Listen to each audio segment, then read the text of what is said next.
Hello once again, and welcome back to another episode of Movie Deputy Reviews, where we are on our 11th day of our 12 days of Christmas and our final clue. Are you excited? I know I am, because we are going to be announcing our prize tomorrow. And also tomorrow is going to be the cutoff for sending in your answers. So you're going to want to be sure and pay attention to this episode, because there are some definite important things you're going to need to know that I'm going to be talking about in today's episode. The movie that we're going to be talking about today, as I've promised, all of these movies are innocent, so safe for all ages, but this one's going to be a little bit controversial on that, because there's a few people that probably think this movie is not necessarily innocent, but I certainly do. I don't see anything in this one that would be inappropriate for younger viewers. Some of the storyline may be a little bit hard to understand for the youngest, but there's definitely an important message to be seen here. You may be wondering what movie I'm referring to. Well, the one I'm talking about came out in 1984, and I was 10 years old when this movie came out, and it was a very memorable Christmas for me that year, not in all such positive ways. And this story, it hits home in a different way for me, just because in this story we meet Ebenezer Scrooge. And if you haven't already figured out, we are talking about A Christmas Carol. And Ebenezer Scrooge, he is this just grouch of an older gentleman, and he runs this counting house that's just very, very tight and very strict on everything that they do. And his only employee, Bob Cratchit, is just, Scrooge doesn't ask anything of Cratchit that he's not willing to kind of do himself, but he's like, there's no point in doing it myself, because that's why I hired you to do it. And he's just a crotchety old man, not Cratchit, but Ebenezer. And you've probably heard the term bah humbug around the holidays. I mean, that's something that a lot of people even say, because he had absolutely zero Christmas spirit. Now, when I say zero, I mean zero, zip, zilch. And that actually started at a young age. There was a tragedy when he came into this world.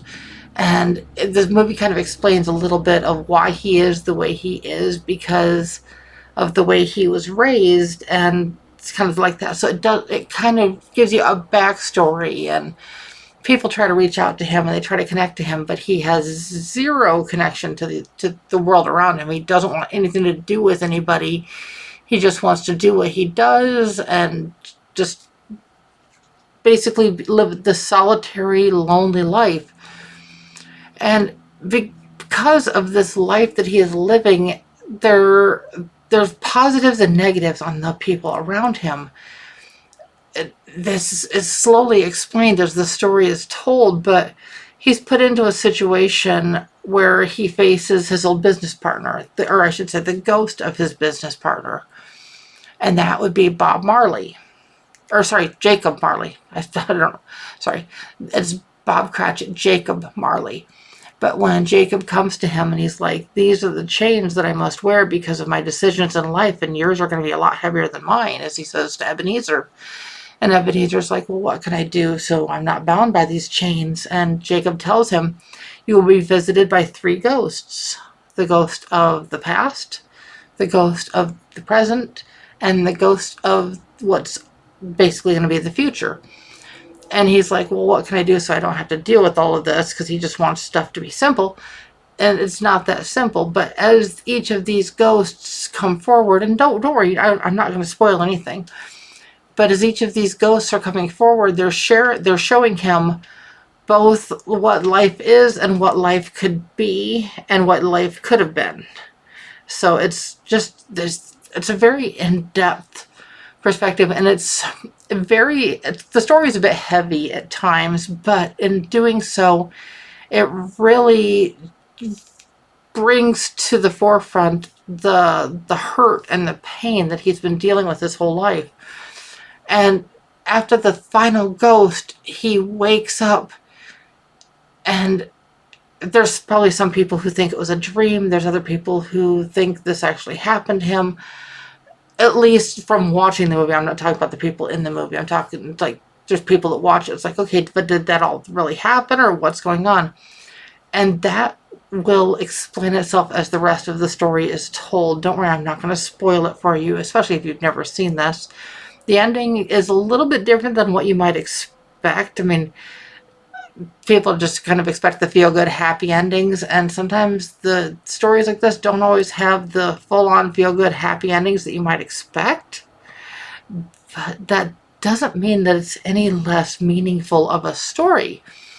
So I'm hoping that this would resonate with somebody, especially who somebody might be a bah humbug towards Christmas or bah humbug towards people in their life. Like I said, the Christmas of 1984 was I mean, difficult. I mean, the 80s were interesting years for me. And I try not to go into a whole lot of depth on that because as I'm a movie critic, I'm not sitting here talking to a self-help program type thing. So I'm not going to bore you with all of those details on that. But let's get around to our final clue. Are you ready? I hope you've been keeping notes.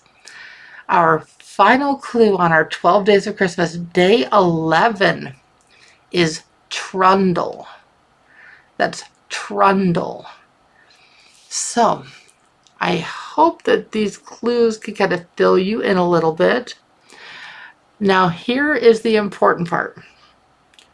You have until noon tomorrow, so noon on Christmas Day 2024, regardless of what time zone you are in. So how do I do that? So yeah, if I do that, okay, I'll be able to still do that. As you know, most of my programs go live at 8 o'clock in the morning here on the podcasts. But what I'm doing is I'm not going to be coming on until 8 p.m. tomorrow night because the cutoff for submitting answers is noon tomorrow Central Time.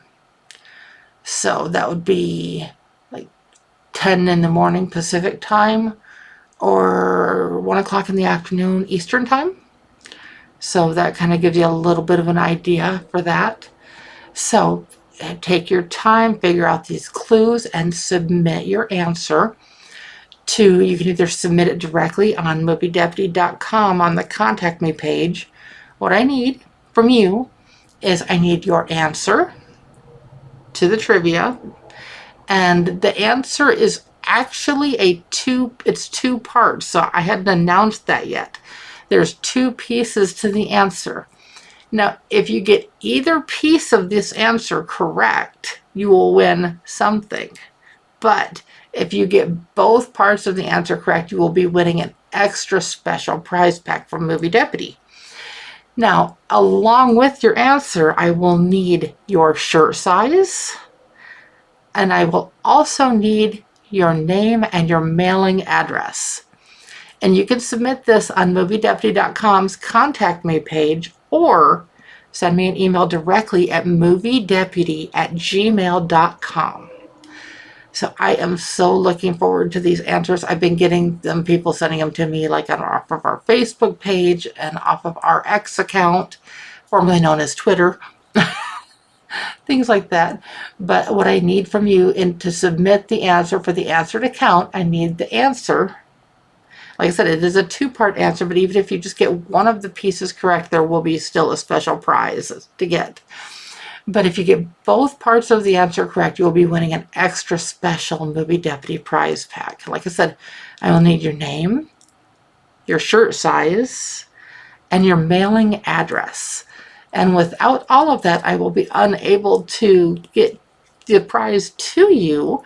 And so I want to be able to do that especially for like this big prize pack, because this is the first time we are running a contest quite like this. So I'm really excited to see how much participation will submit the final answer. Is that your final answer? So yes, this will be your final answer.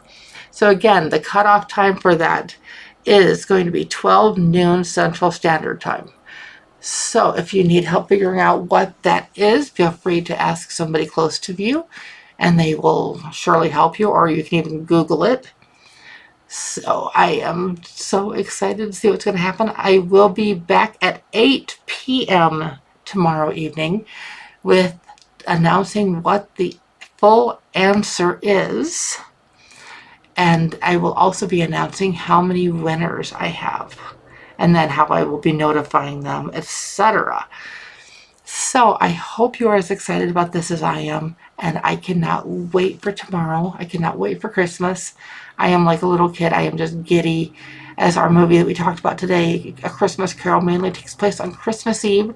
So what better of a night or day to post this is here on Christmas Eve.